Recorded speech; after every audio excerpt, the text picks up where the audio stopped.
Halo guys, assalamualaikum warahmatullahi wabarakatuh. Terima kasih yang udah stay channel sama visual. Semoga kalian selalu sehat, berkah untuk kita semuanya. Gimana kabar kalian saat? Alhamdulillahirobbilalamin. Kasih ras masalah kasih mendoakan yang lagi sakit. Allah saatkan teman kasih yang berjuang dalam memajikan tentunya diberikan kekuatan sampai finish. Teman kasih yang bahagia juga tentunya jangan lupa bersyukur ya ampun.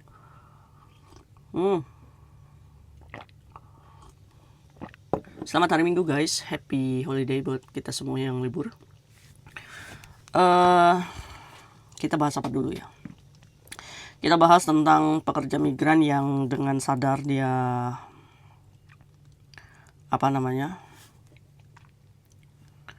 melakukan tindakan yang tidak menyenangkan majikannya guys ya. Jadi kasus pencurian di lingkungan pekerja migran itu sangat tinggi sekali. Satu, majikan itu kadang menyimpan uang cash di rumah. Itu dikarenakan karena kalau misalnya kalau nenek-nenek ya guys ya, nenek-nenek itu harus ada minimal yang harus ditabung di tabungannya supaya tetap mendapatkan bantuan dari pemerintah. Jadi kalau misalkan yang Kaisam tahu ya dari nenek kakeknya Kaisam tuh sebenarnya duit mereka banyak, hanya saja mereka itu memanfaatkan supaya mendapatkan bantuan dari pemerintah. Kalau 68 tahun itu kan diberikan 4.000 sekian ya bantuan dari pemerintah. Tapi itu minimal di tabungannya itu tidak lebih dari 2 orang itu 150.000 Hong dolar. Setahu Kaisam ya. Jadi uangnya tuh nggak boleh lebih dari 150.000 Hong dolar di dalam rekening tabungan. Jadi kalau misalkan kita punya anak gitu kan, mungkin kita titipkan dulu ke anak kita supaya tetap mengelabuhi pemerintah gitu, supaya kita tetap mendapatkan bantuan. Lumayan bantuan itu kan bisa untuk bayar listrik, bayar air gitu kan. Kadang kalau misalkan anaknya yang kayak majikan Kaisam gitu kan, yang mikirnya orang tuanya nggak beli apa-apa, ya udah gitu, nggak dikasih setiap bulannya, ya memanfaatkan dari uang itu untuk kebutuhan sehari-hari gitu ya. Nah, termasuknya si nenek pekerja migran ini juga menyimpan uang cash itu di lemari. Sebenarnya ini sudah tempat yang paling benar ya. Kalau kitanya sebagai pekerja migran atau sebagai cecenya ini amanah, walaupun melihat uang ya tidak tergoda. Tapi lagi-lagi bukan kebutuhan sih menurut Kaisam ya, tapi lebih ke ego kita sebagai manusia gitu, dimana hutang bank menumpuk ya kan. Hutang bank jadi rutenya hutang bank itu nyerempet ke paspor ya guys ya. Jadi pokoknya orang yang sudah menggadaikan paspor itu adalah orang yang sudah benar-benar di titik ujung, tidak bisa mencari pinjaman lagi untuk menutup pembayaran bank. Karena pembayaran bank yang terjadi di lingkungan pekerja migran ini, mereka mengambil satu bank karena kebutuhan mendadak, akhirnya dia ambil bank lain untuk membayar, karena gajinya dia kan harusnya membayar bank satu, sudah terpakai, akhirnya dia buka lagi bank 2. Bank 2 bulan depan ya otomatis harus ada bunga jasa yang dibayar. Nah dari sini kelilit-kelilitnya dan endingnya merempet ke rentenir. Habis itu rentenir ngancamnya luar biasa, endingnya gadai paspor. Itu udah nyawa terakhir loh. Kalau paspor kita sudah digadai itu udah nyawa terakhir. Termasuknya pekerja migran ini, Kaisam tanya motifnya kenapa kamu ambil uang nenek. Seingatnya pekerja migran ini 20.000 Hong dolar. Kadang kita jadi pencuri itu nggak ingat dosa ya. Kalau ingat dosa ya nggak mungkin nyuri. Maksudnya kita kan sebagai muslim ya, $1 hak orang lain di harta kita juga berbahaya kan. Maksud kayak itu sama, kalau misalkan memang kamu sudah diniatkan untuk menjadi pencuri, ya setidaknya tahulah uang neneknya itu berapa yang diambil. Jangan enak aja lolos gitu kan. Ini jangan dicontoh ya. Sebenarnya motif dan kejadian ini nih bisa saja kalian lakukan. Ini kembali lagi ke mental kalian gitu kan. Mau jadi pencuri atau bersabar. Sedangkan janji Allah itu nyata. Kabarkan kabar gembira kepada orang-orang yang sabar. Ya pasti nanti kita akan keluar dari sisi gelap kita. Kalau misalkan memang kita merasa bahwa dunia kita lagi gelap saat ini ya. Semalam pekerja migran ini ngechat. Ini udah di ketakutannya dia ya. Biasa. Ada beberapa orang yang jujur sama kayak Tisam dan dia nggak tahu harus bagaimana melakukannya. Ya sebenarnya sih kalau sudah melakukan ya jujur, nggak ada lain. Karena apa? Potensi kita di penjara itu kan ya udah resiko kita gitu kan, karena kita sudah berani-beraninya melakukan kriminal. Jadi sebenarnya neneknya ini sudah kehilangan dari 1 minggu yang lalu. Jadi si pekerja migran ini udah daging doser ya guys ya, udah nggak bisa makan, udah nggak bisa tidur gitu kan, kabur juga takut gitu, jadi OS juga takut ya kan. Pokoknya ketakutan-ketakutan itu menyelimuti saat neneknya ini sudah kehilangan uang 1 minggu yang lalu. Nah, si nenek ini tinggal bersama Singsang, Dadai, anak ya, dan ada perjaka tua yang punya anak juga di situ, termasuknya keluarga yang padat ya. Otomatis lebih dari 4 anggota keluarga nih. Tapi cecenya nyaman, mungkin karena majikannya baik ya.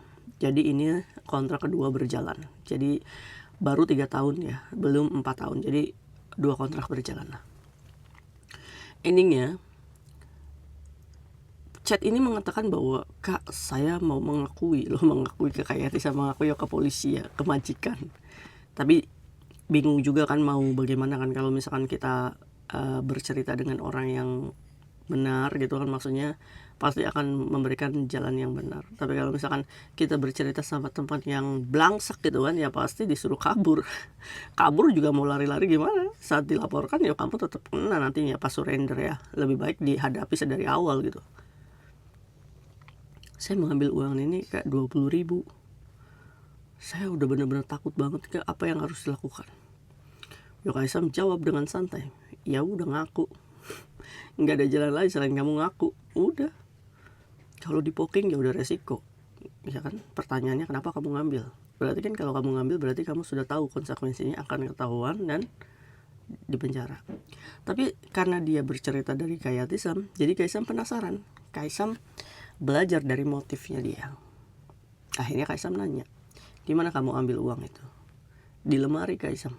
Lemari nenek? Iya, kamu di situ jaga apa? Jaga cucunya. Lemari nenek itu dikunci, ya kan?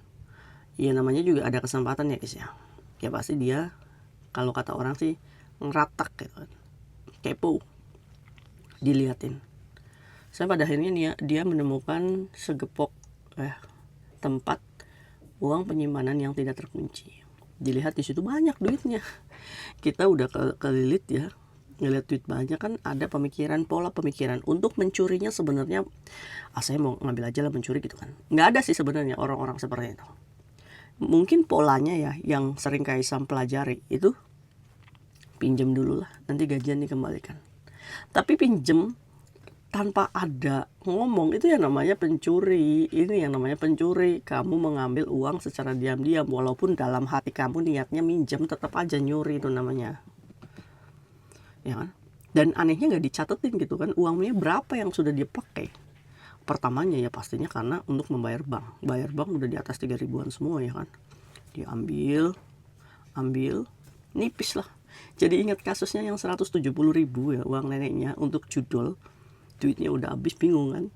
Cuma pada waktu itu neneknya belum ketahuan. Cuma mbaknya merasa bersalah sendiri. Karena pastinya saat dia melihat lacinya itu pasti akan ketahuan. Cuma dalam 1 tahun neneknya nggak buka-buka laci guys. Akhirnya saat duitnya udah habis, mbaknya bingung. Akhirnya jujur. Dan sekarang masih ada di penjara ya. Itu vonisnya dari tahun ini hampir 1 tahun lebih. Saat majikannya mau cabut berkas, tetap aja proses berjalan. Karena polisi ini kan maling udah ngaku. Walaupun majikannya nggak cabut laporan waktu itu, tetap diproses sama polisi. Kalau kalian ingat kasus Kaisam ya. Dan yang 20.000 ini, ya Kaisam udah suruh ngaku. Kenapa kamu mau ngaku, ya kan? Saya dengar Kaisam, katanya nih guys, hari ini majikannya akan melaporkan ke polisi. Tapi nggak poking. Mungkin majikannya nggak mau nuduh Cece kali ya, nggak enak. Karena dia kan kerja 3 tahun. Mungkin Cece-nya di depan majikan nice gitu, baik. Ternyata maling. Dia mendengar kalau misalkan hari ini dia mau pergi ke kantor polisi yang deket kokoknya main apa gitu guys. Jadi ya kemungkinan di Koribe ya, di situ. Mbaknya ini di Taiwan kerjanya. Aduh, tetangga Kaisam sendiri. Ya udah, Jadi pekerja migran ini merasa bingung, apakah nunggu polisi datang terus jujur, apa jujur dulu sebelum polisi datang. Menurut kalian? Kalau menurut Kaisam sih ya jujur lah sebelum polisi datang lah. Ada beberapa kemungkinan ya. Yang pertama, kalau kita jujur di depan majikan, kita mengambil setidaknya ada potensi majikan memberikan kesempatan kita untuk potong gaji. Saat kita potong gaji, ya kita harus bersuka cita karena kita diberikan kesempatan untuk mengembalikan hak orang lain. Kaisam nanya, yakin 20.000? Nggak yakin Kaisam, ya itu tadi, kan nggak dicatat. Cuma dia merasa sudah pakainya 20.000, mungkin dia hitungannya uang ini tadi diambil buat bayar bank ini, dihitung global jadi 20.000 gitu guys. Kalau kita jujur sebelum polisi datang ya, setidaknya mungkin majikan memberikan kesempatan kita untuk bekerja sampai finish kontrak dan membayar 4 bulan gaji kan selesai ya. Alhamdulillah tuh kayak gitu, berarti visa kita nggak bermasalah. Tapi kan Kaisam tidak jaminan juga kalau kita sudah lunas bisa nggak majikan mempoking? Bisa, sangat bisa. Ya kan percuma aja Kaisam, ya udah aja di penjara, tapi kan kita melarikan hak orang lain guys.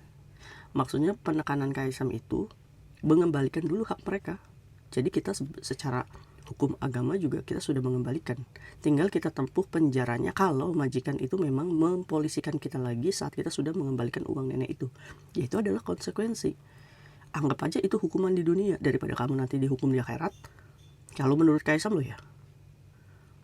Jadi ya bisa aja majikan ini tetap mempoking saat kita sudah lunas. Tapi setidaknya poinnya itu bukan di penjaranya guys. Poinnya itu mengembalikan uang mereka, hak mereka, kewajiban kita gitu guys.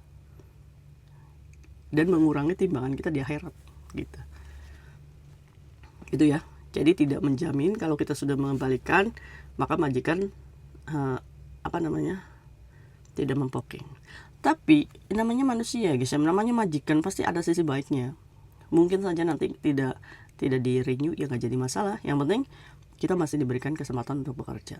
Tapi Kaisam kalau majikan ini lapor polisi, terus kita jujurnya sama polisi aja, ya udah di end visamu. Misalkan nih polisi datang mencurigai kan, otomatis kan dicek sidik jarinya. Ingat tuh dikasih cairan, dicek sidik jari, kalau ada dia nggak ngaku juga udah pasti masuk. Gitu loh guys ya. Apalagi ditambah dengan pengakuannya.